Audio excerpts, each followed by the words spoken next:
ఆదరించి ఆశీర్వదించే మంచి దేవుడు ఇడుగోనండి. ఆదరించి ఆశీర్వదించే మంచి దేవుడు ఇడుగోనండి.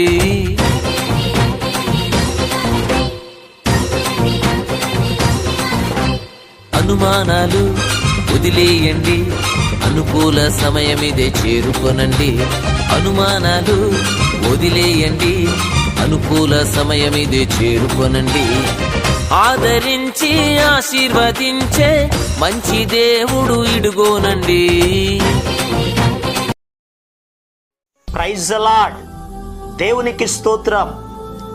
అనుదిన మన్నా అనే ఈ ఆధ్యాత్మిక కార్యక్రమాన్ని వీక్షిస్తున్న ప్రియ సోదరి సోదరులారా, మన ప్రభువును రక్షకుడునైన యేసుక్రీస్తు అతి శ్రేష్టమైన నామములో మీ అందరికీ శుభాలు వందనాలు తెలియచేయుచున్నాను. ఈ శ్రేష్టమైన సమయంలో దేవుని పరిశుద్ధ గ్రంథంలో నుండి సామెతల గ్రంథం 16వ అధ్యాయం 3వ వచనం, నీ పనుల భారము యెహోవా మీద నుంచుము, అప్పుడు నీ ఉద్దేశములు సఫలమగును.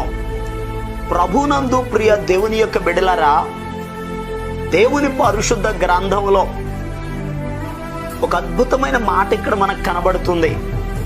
ఈ భూలోకములో ప్రతి వ్యక్తి కూడా వారు చేసేటటువంటి పనులను బట్టి ఒక ఉద్దేశమును కలిగి ఉంటారు. వారికి ఉన్న ఉద్దేశములు, వారి ఆలోచనలు సఫలం అవ్వాలి అని అనేక ప్రయత్నాలు చేస్తారు. అయితే మన ఉద్దేశాలు, మన ఆలోచనలు, మన పనులు సఫలపరిచేది దేవుడు. ఎందుకనగా భక్తుడైన నెహెమ్యా గారు అంటారు, ఆకాశమందు నివాసి అయిన దేవుడు తానే మా ప్రయత్నములను సఫలము చేయును అన్నారు. నెహెమ్యా గ్రంథం 2వ అధ్యాయం 20వ వచనంలో. ఎందుకనగా మన దేవుడు ఎవరు అని అడిగితే సఫలము చేసే దేవుడు. ఈ భూలోకంలో అనేక మంది విఫలమైపోయారు.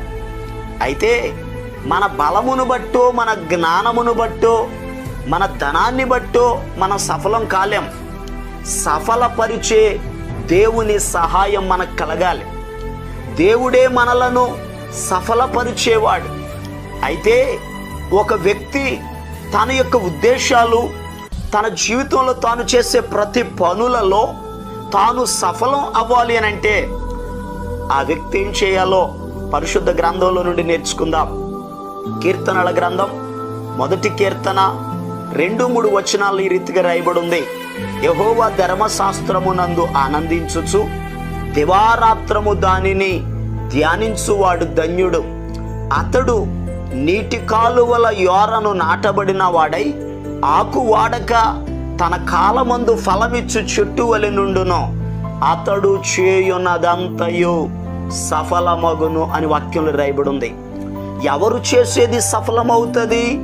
వాక్యంలో రాయబడిన మాట, దేవుని ధర్మశాస్త్రమును ఎవరైతే ధ్యానిస్తారో, ఎవరైతే అనుసరిస్తారో, ఎవరైతే దేవుని మాటలను వింటారో, వినేవారు తమ యొక్క ప్రయత్నములు, తమ ఉద్దేశములు, తమ పనులన్నిటి విషయములో సఫలమవుతారు. ఈరోజు ప్రియ దేవుని బిడ్డలారా, ఈ భూలోకములో ఎందరో మాటలు విని ఒకవేళ విఫలమయ్యావేమో, మోసపోయావేమో, ఈరోజు దేవుని మాట వినో. దేవుని మాట నిన్ను సఫలం చేసేది, దేవుని మాట నిన్ను ఆశీర్వదించేది, దేవుని మాట నిన్ను గొప్పవాడిగా చేసేది. యేసు ప్రభు చెప్పారు, మత్తయి సువార్త 13వ అధ్యాయములో విత్తనములను గూర్చిన ఉపమానం చెప్పారు. ఒక ఆయన విత్తనములను విత్తుతా ఉన్నాడు. అయితే కొన్ని విత్తనాలు త్రోవ ప్రక్కన పడ్డాయి, పక్షులు వచ్చి తినేశాయి. కొన్ని విత్తనాలు రాతి నేలను పడ్డాయి, మొలవడానికి మొలిచాయి. కానీ ఎండ తెగలగానే మరి మన్ను లేనందున అవి ఎండిపోయాయి. కొన్ని విత్తనాలు ముళ్ళ పొదల్లో పడ్డాయి, అవి మొలిచాయి. కానీ అవి పెరగకుండా ముళ్ళు వాటిని అణిచివేశాయి. అయితే మంచి నేలను పడ్డ విత్తనం అది 100 60 30 ఫలించెను అని యేసు ప్రభు చెప్పారు. అయితే శిష్యులయ్యా, అది అలా ఫలించడానికి కారణం ఏమిటి, ఈ ఉపమాన భావం ఏమిటి అని అడిగితే యేసయ్య శిష్యులతో చెప్పారు. మత్తయి సువార్త 13వ అధ్యాయం 23వ వచనంలో, మంచి నేలను విత్తబడిన వాడు వాక్యము విని గ్రహించువాడు అట్టివారు సఫలులై ఒకడు 100 ఒకడు 60 ఒకడు 30 ఫలించును అని ప్రభు చెప్పారు. నిజమే ప్రియ దేవుని బిడ్డలారా, వాక్యమును విని దాన్ని గ్రహించి ఎవరు అనుసరిస్తారో వారు సఫలులవుతారు. ఈరోజు మీ జీవితంలో సఫలం అవ్వాలి అని అంటే దేవుని మాటలను వినండి. మరి ఇంకొక మాటను జాగ్రత్తగా ధ్యానం చేద్దాం. పరిశుద్ధ గ్రంథంలో ఆదికాండం 39వ అధ్యాయం 3వ వచనంలో ఈ రీతిగా రాయబడి ఉంది, యెహోవా అతనికి తోడయుండెననియు అతడు చేసినదంతయు అతని చేతిలో యెహోవా సఫలము చేసెననియు అతని యజమానుడు చూచినప్పుడు. ప్రియ దేవుని యొక్క బిడ్డలారా, చాలా జాగ్రత్తగా వినండి. యోసేపును గురించి వాక్యంలో రాయబడి ఉంది, యోసేపు ఏ పని అయితే చేస్తున్నాడో అతని పని, అతని ఉద్దేశాలన్నీ కూడా సఫలమవుతున్నాయి. అలా సఫలం అవడానికి కారణం ఏమిటి అని అడిగితే యజమానుడు ఒకటి గమనించాడు, యెహోవా అతనికి తోడై ఉన్నాడు. దేవుడు అతనికి తోడైయుండుట ద్వారా అతడు చేసే ప్రతి పని సఫలమయ్యింది. ఎందుకనగా యజమానుడు గ్రహించాడు, దేవుడు అతనికి తోడుగా ఉన్నాడు, దేవుడు అతని పక్షముగా ఉన్నాడు గనుక అతడు చేసే ప్రతిదీ సఫలమవుతూ ఉంది. నిజమే, ఈరోజు మన జీవితంలో మన పనులు, మన ఉద్దేశాలు సఫలం అవ్వాలి అంటే దేవుడు మనకు తోడుగా ఉండాలి, దేవుడు మన పక్షంగా ఉండాలి, దేవుడు మనతో ఉండాలి. అలా ఉన్నప్పుడు మనం చేసే ప్రతి పని సఫలమవుతారు.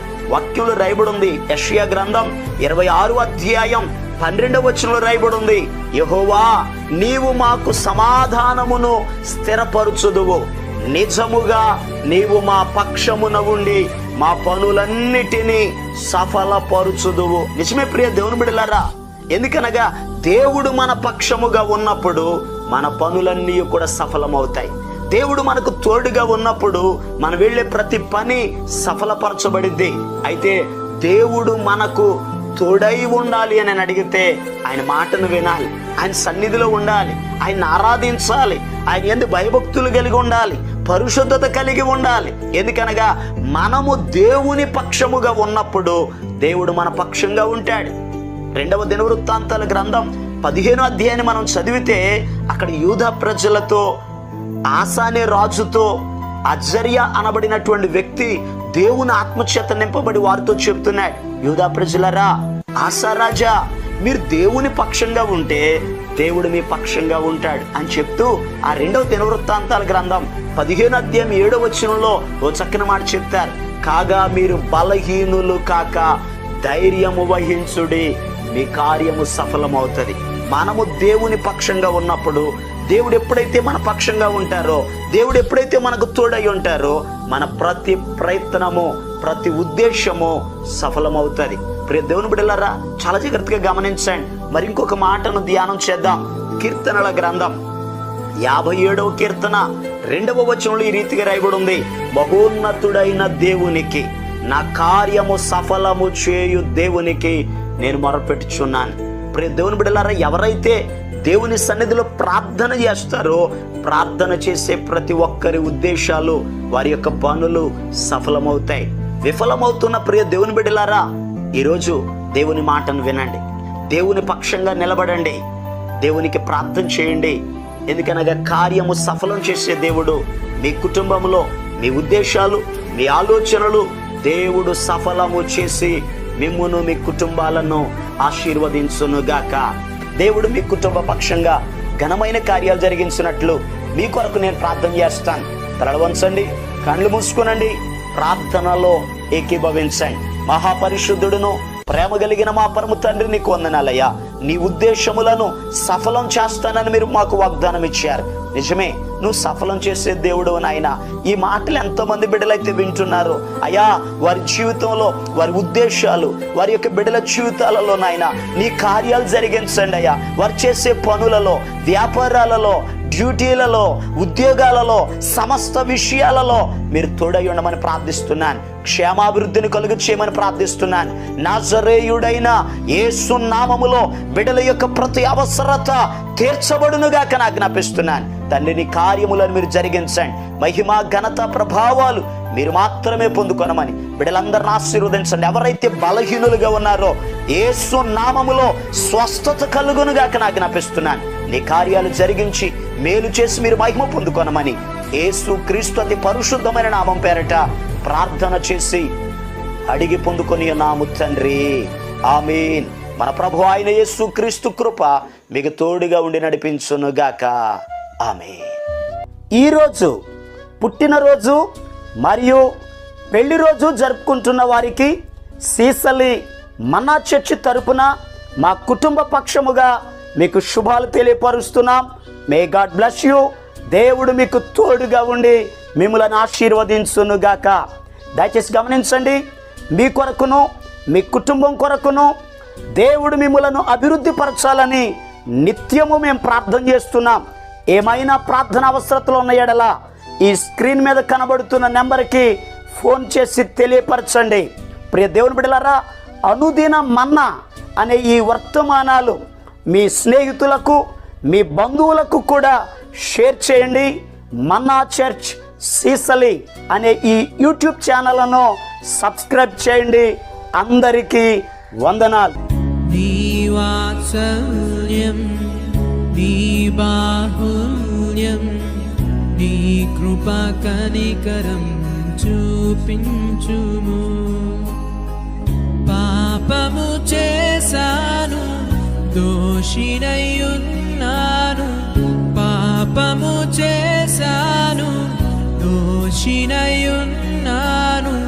తెలిసియున్నది నా అతిక్రమమే, తెలిసియున్నది నా పాపములే, తెలిసియున్నది